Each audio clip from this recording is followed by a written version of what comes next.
Hi, I'm Wayne McPhail, and I was one of the people that originally started the Rabble Podcast Network, and I think that you should support the Rabble Podcast Network and Rabble.ca because there's no other place where you're going to get such a diversity of voices speaking truth to power.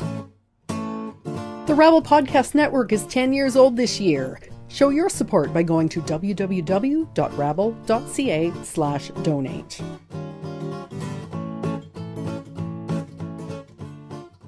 You're listening to Red Eye on Vancouver Cooperative Radio, CFRO 100.5 FM. Both young people and old people are having a difficult time these days. Young people are finding it hard to get well-paid, secure jobs, making it tough to start a family, and never mind the even higher price of owning or renting a home. At the same time, the poverty rate for senior citizens is growing, a far cry from the stereotype of the wealthy baby boomer.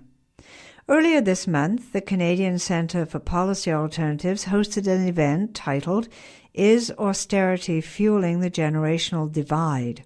The talk featured Markus Moos. Professor Moos teaches in the School of Planning at the University of Waterloo, Ontario. His talk explores the factors which contribute to the growing inequality within and between generations. And now we're going to listen to some excerpts from that talk. So the issue, right, that we want to talk about is this notion of having less and being asked to do more with less. Under the notion that that is going to benefit all of us in the long run in terms of economic prosperity.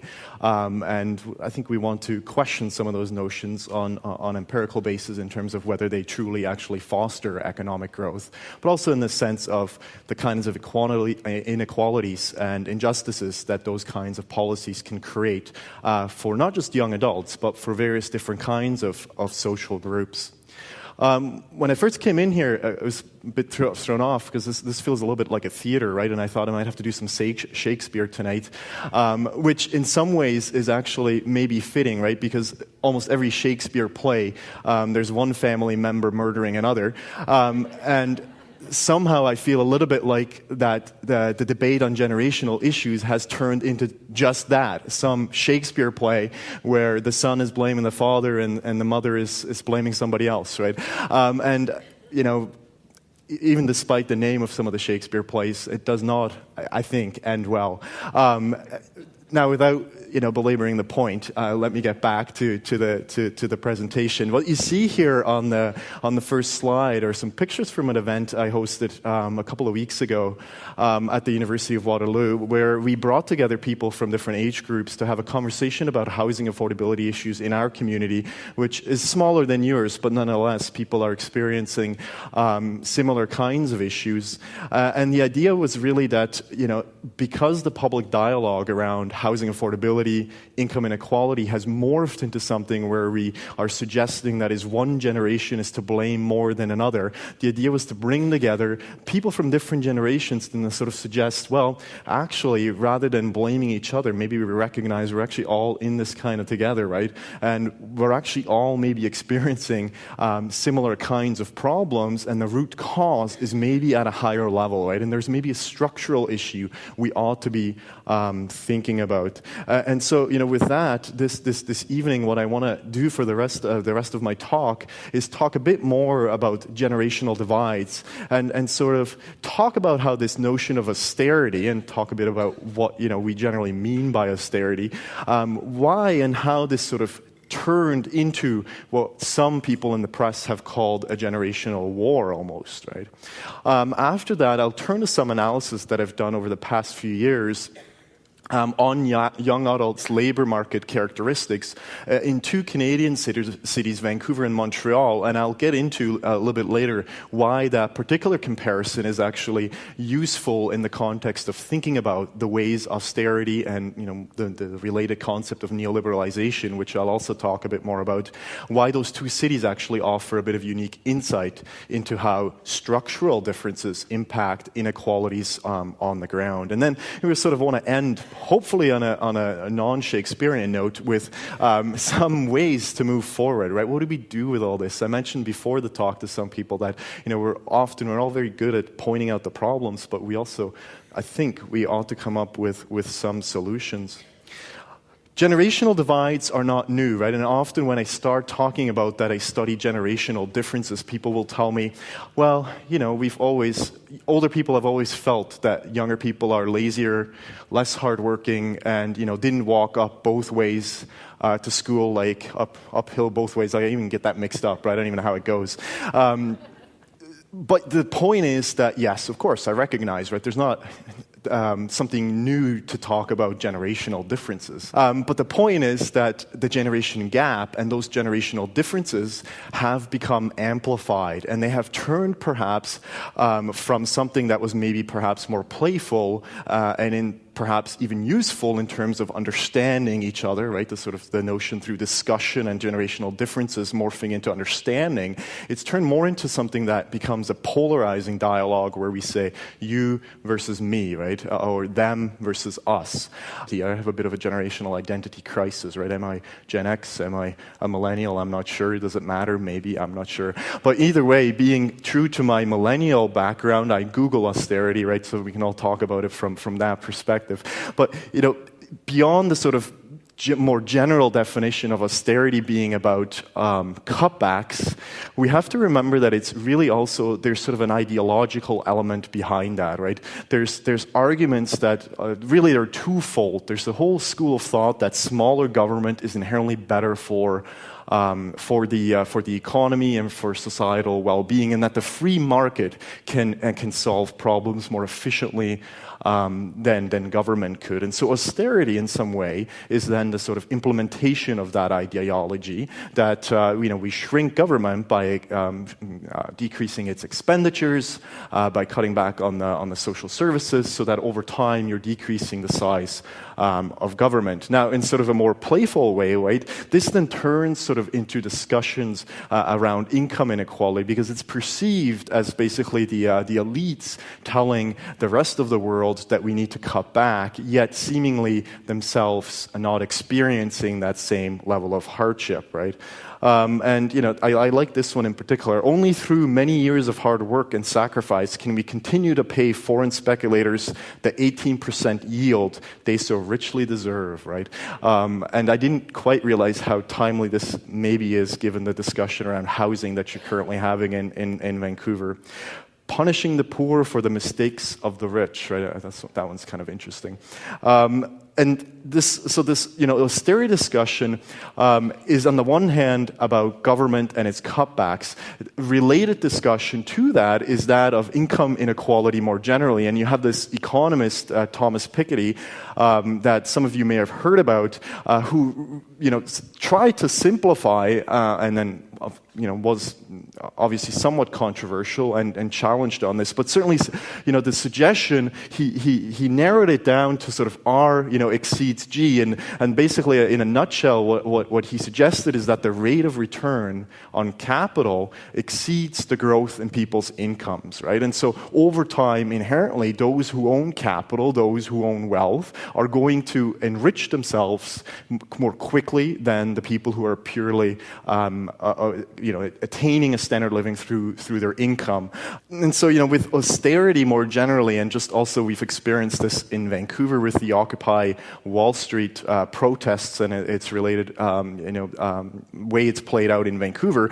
But in Europe in particular, we've seen, over the years, a large number of protests challenging these cutbacks because of what they were perceived to be doing to the very social fabric, to the very social contract that people believed they had signed on to, and that people believed that was what they wanted their government to stand for, was something more than a shrinking government that would basically provide military service and some other macroeconomic policies. People, I think, in large part, still argue for a government that provides some level of social services. But what's interesting about these debates and protests is that they've turned into, and so this is the story of how we go from austerity to generational change, is that you suddenly heard more of that kind of stuff, right? I'm too young to be this angry, which in some ways is actually kind of an ageist thing to say, right? It suggests that, well, I'm older now, so I can be angry. Anyways, I don't mean to offend anybody with this. basically arguing we've dismantled the government that previous generations had worked so hard to build up to provide a certain level of government services and standard of living that have been dismantled so that future generations after us will not have the same level of service and standard of living. Right here in Vancouver at UBC, people like Paul Kershaw certainly, helped morph this dialogue into the Occupy Wall Street and the inequality dialogue into a generational one, arguing very explicitly that it's about the boomers being the richest generation our continent has ever seen, while young families struggle with a substantial decline in standard of living. And that is a bad intergenerational deal. And I think that is very true. It is a very bad intergenerational ideal. The one thing that I would like to point out is, of course, we're here grouping the whole boomer generation, right? And we're grouping all young families when we very well, of course, I would say, what I'm finding and we know more generally is that society is not only divided by age, but also by class, or related variable income, ethnicity, religion, right? Disability, language, culture. And so within this boomer generation, you're going to have wealthy and lower income people, and the same is going to be true for young families. At the aggregate, these statements are very true, but I think we need to start breaking this down a little bit more so that we're not pitching each other, we're not pitching against each other, basically. Some of the data I want to show you now from the two, metropolitan areas. I use CMAs here. They're Census Metropolitan Areas, which is a definition that Statistics Canada uses. So you can think about it here in the Vancouver context. Pretty much lines up with Metro Vancouver in terms of boundary. And I'm looking here at data, between so for the two cities between 1981 and 2006. And what I'm showing here are Gini coefficients, and without trying to really give too much of an explanation, is we'll just say that it's a measure of inequality, and when the number is larger, it means that society is less equal or more unequal. And the point we can sort of make here, right, is that if you look down from just within one particular year, that within each generation, income inequality is actually higher within the older generations than it is within the younger generations. Now, to some extent, that's not actually terribly surprising.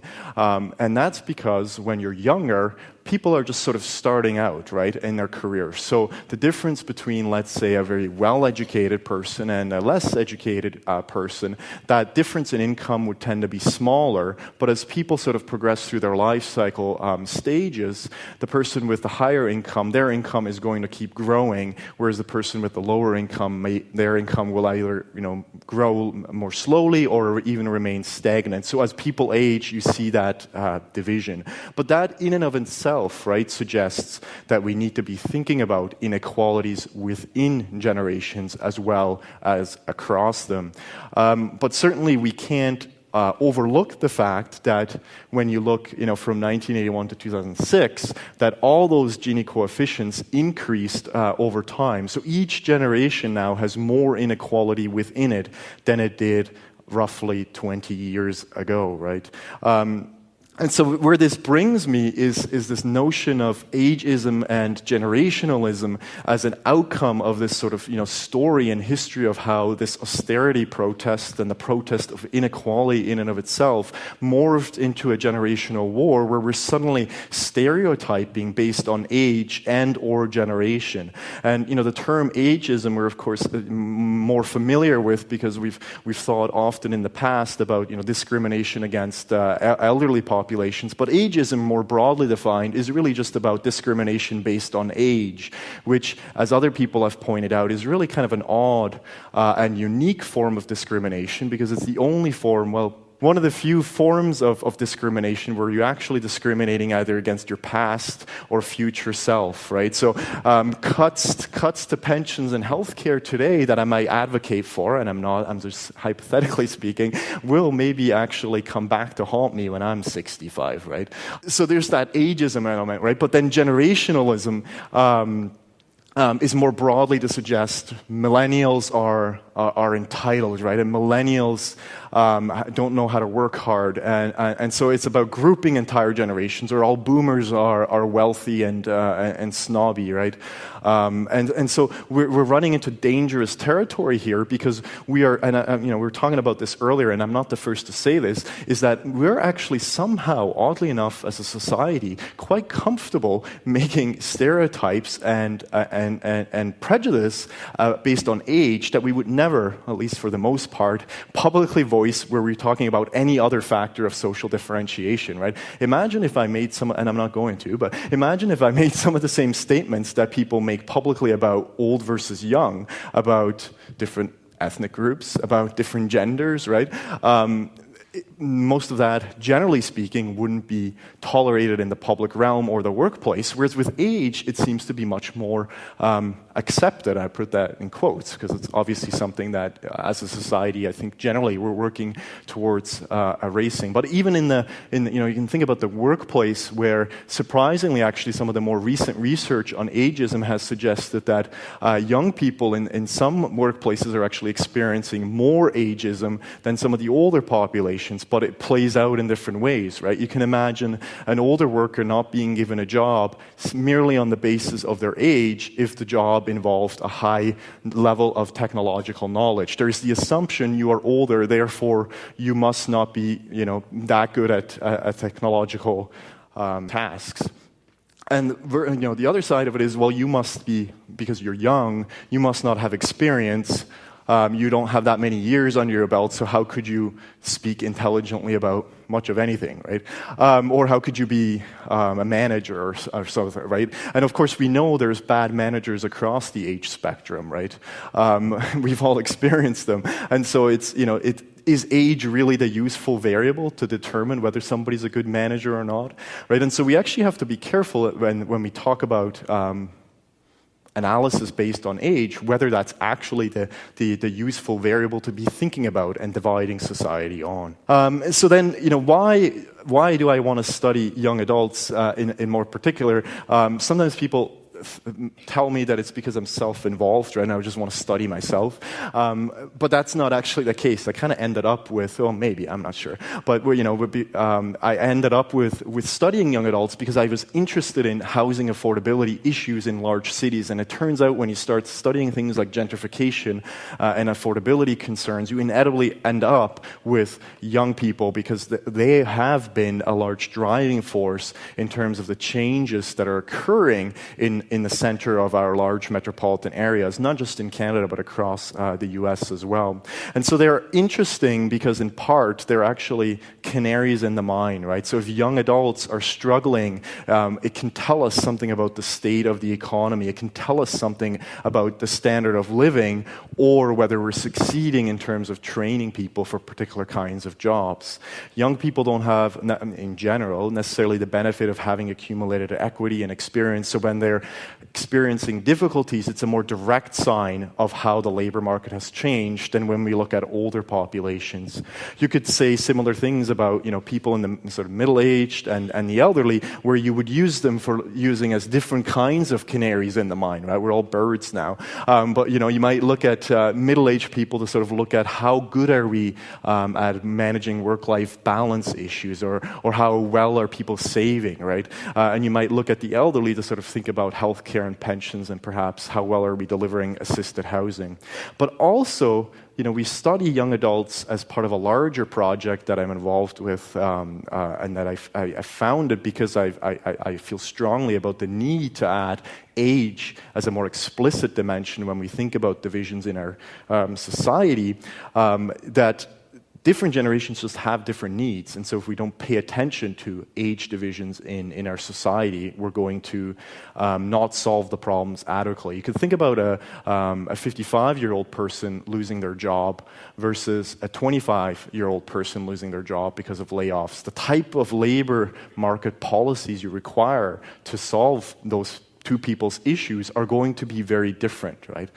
Because they're at very different life cycle stages. And so, we have to sort of think back to parts of the beginning of the presentations where we're sort of looking at rates of growth in income versus equity versus increases in returns on capital, and remember that there are all sorts of demographic changes happening concurrently, and we can't overlook the importance of things like occupational shifts, education changes, the fact that there are more single earner or lone adult households. So if you have more smaller households, then that household income is going to be lower than if you previously had two people in there, generally speaking, right? So we can't compare just one generation's income to another without accounting for all that, all those other changes that are happening. So bringing it back to what we talked about at the beginning, right? Sort of this notion of austerity is that to many, in many ways, these trends of income inequality, the loss of permanent jobs,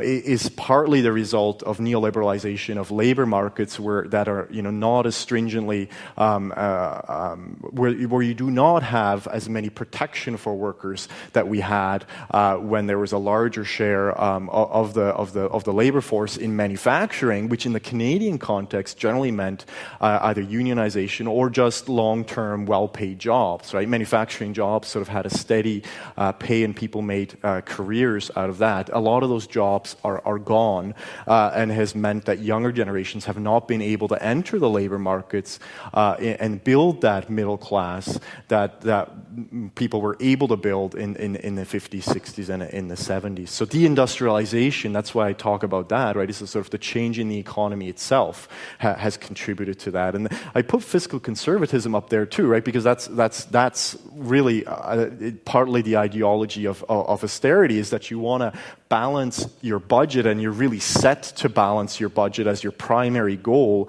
And in doing so, you have a really difficult time raising taxes. And so, you start shrinking the pie, or you start handing out carrot cake, like we talked about before, right? And so what we ought to do, I would argue, is hopefully we can return some of this debate to evidence-based decision-making and suggest, well, is fiscal conservatism actually good for the economy? And it turns out there are more and more studies that are showing, well, actually, balancing your budgets is not the same as balancing your government budgets is really not the same as you and I trying to balance our budgets, right? And I think we've been misled to believe that government budgets are the same as our personal budgets. I'm not going to suggest you should go out there and borrow money to buy a big screen TV, right, or some new running shoes or something, right? But if you were to say, I'm going to go out there and invest money in something that has long-term productive capacity or long-term returns, maybe it's education, maybe it's snowplow, and you're going to start a snow plowing business. Oh, probably not in Vancouver, right? I'm in Ontario, so we talk about snow a lot. And it actually snowed about 2 weeks ago. I'm not kidding. So in the government sense, right, yes, it probably doesn't make sense to spend money on certain things, but if you're going to be building infrastructure that has long-term returns for generations to come, then it also makes sense that you pay forward some of that debt, right? Future generations can pay some of that debt back because you've not only given them debt, you've also given them infrastructure. You've given them other things, right? And so if we just focus in on balancing our budgets and not also providing something else to pass along, whether it's infrastructure or social services, what are we then actually passing along to future generations? I'm running towards the end here. I was going to skip over this one, but I can't resist to talk about this one because this is my sausage versus smartphone example, and the two actually go together like spaghetti and meatballs, right? Which you would never think. But this is actually in part the composition of the Kitchener-Waterloo economy where I live, is historic furniture and also meat production and facilities, and then of course RIM and now BlackBerry making that popular device. At least that's what I read on my iPhone. I'm not sure if it still is around. And so the reason I position these here is because we ought to think about, the differences that happen when people are laid off or lose their jobs, and why that also matters at different age ranges, right? And so Schneider's had about 2 years ago now been acquired by Maple Leafs, so bought out, and Maple Leafs then decided to shut down the Schneider's plant and open a larger regional distribution center in another city. And so all these Schneider jobs were basically lost, and there was a lot of coverage in the media about how many people who worked there had been able to work there all their lives, had been able to buy houses in proximity to the factory, walk to work, had hoped that their children could, at least to some extent, take some of the jobs that were there, and now they argued, the sort of this ability to make a local livelihood had disappeared for their children. But Keynesian policies of the past, as I say up there, are still protecting some of those older workers. I know this anecdotally, but I also know this from the research, is that obviously if you've had now for 40, in some cases even more years of working in this kind of job environment, you likely, it's not going to be ideal, I'm not suggesting that, but you likely can cash in on a pension. Right? You likely can maybe take on part-time work to supplement that, and you're going to be okay. It's not ideal. You might not be able to take that, extra cruise or playing in that lawn bowling tournament you wanted to. Right? I'm completely saying this for effect. Right? Those are the generalizations I'm talking about. But you're going to be okay if you're the 25-year-old daughter or son of the person who got laid off there, and also bet your career on this. What are you to do now, right? You don't have the savings, you don't have the pension plan that you can cash in. So where are you going now? You didn't invest in education because you thought there was still a career to be made, and we're told there was still a career to be made in manufacturing. So winners and losers in this new economy are increasingly more determined by a level of education, and people are putting forth this language of resiliency and innovation and entrepreneurialism to basically suggest, well, if you can't find a job, it's because you're not entrepreneurial enough, right? And so similar to a neoliberal ideology, we're being told that if you can't find a job, well, it's actually your fault, right? Just clean up your resume a bit more and brush up on your interview skills and come up with a grand idea, right? And I'm not suggesting we shouldn't try to do that, right? That's important. But when we see a whole segment of the economy go away, we cannot blame the individual worker for not being entrepreneurial enough, right? There is something wrong with the system. Is there an alternative to this? And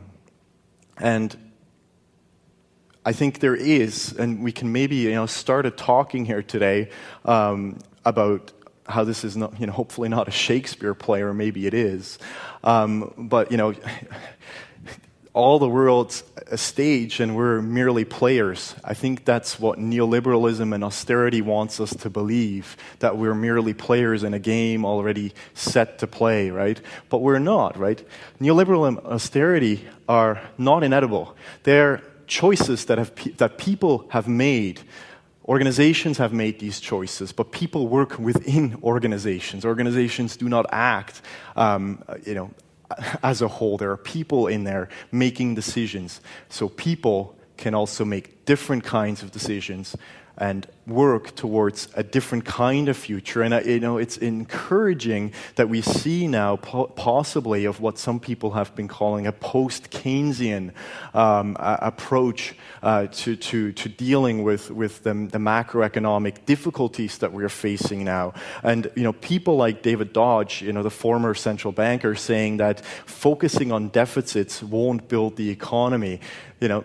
Many of you here, and I would say a similar thing, and for better or worse, if the central banker says it must be true, right, or at least somewhat true, although he's the former one, so I don't know if he counts, right? But there's sort of the, supremacy of the economist, which is also inherently problematic within this, is that we're framing this whole discussion around what makes economic sense and forget about we don't have to measure all parts of our success through how productive our economy is. We can think about measures of social welfare, right, of social equality, of fairness, of a decent standard of living. This morning I walked up Denman Street and I saw a gentleman laying on the ground in the middle of the sidewalk, and I wasn't sure whether the person was even alive, and was holding.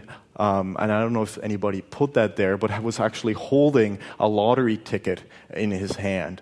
And I'm not making this up, but right. And so my sort of research mind is thinking, wow, right? This is kind of what it's come to. We're sort of betting on our future, and then the stakes of those bets have become higher, because if you fail, then there's not the same social welfare net that there used to be. They're not the same kinds of protections in place that previous generations had. And that doesn't mean that previous generations had it golden and didn't have to work for what they achieved, right? People always have had to work hard for the things they got.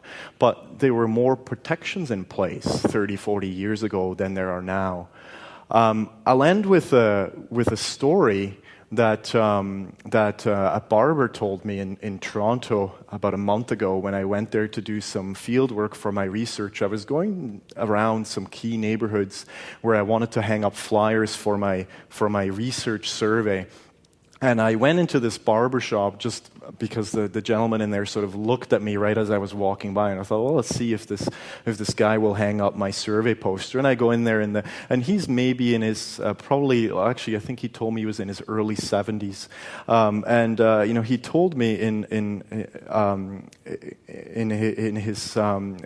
with his Italian accent that he would hang up my poster, but surely I needed a haircut to make that happen, right?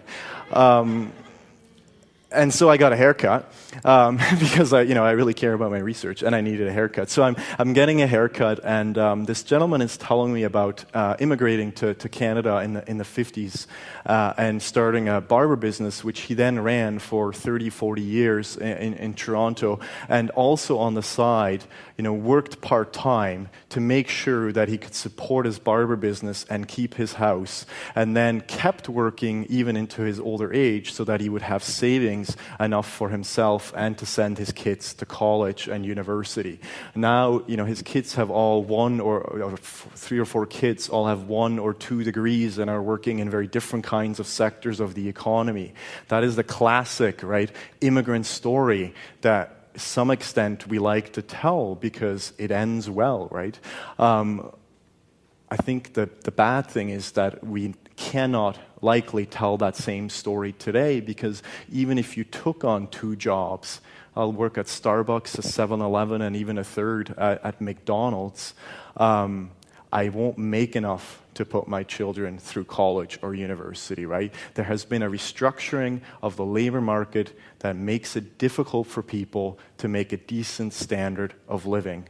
And before I start sounding too repetitive about this point, I'll end there and would like to, remind all of us that we do have choices. We can create a more inclusive economy for us all, and in doing so, likely can also raise the standard of living in terms of housing affordability, because if we deal with the income side, people will have ability to afford housing. It's not going to solve the problem completely, but I would argue it's going to help. So I want to thank you for being here today and listening to me for this time, and I hope we can have some question and discussion as well. Thank you very much.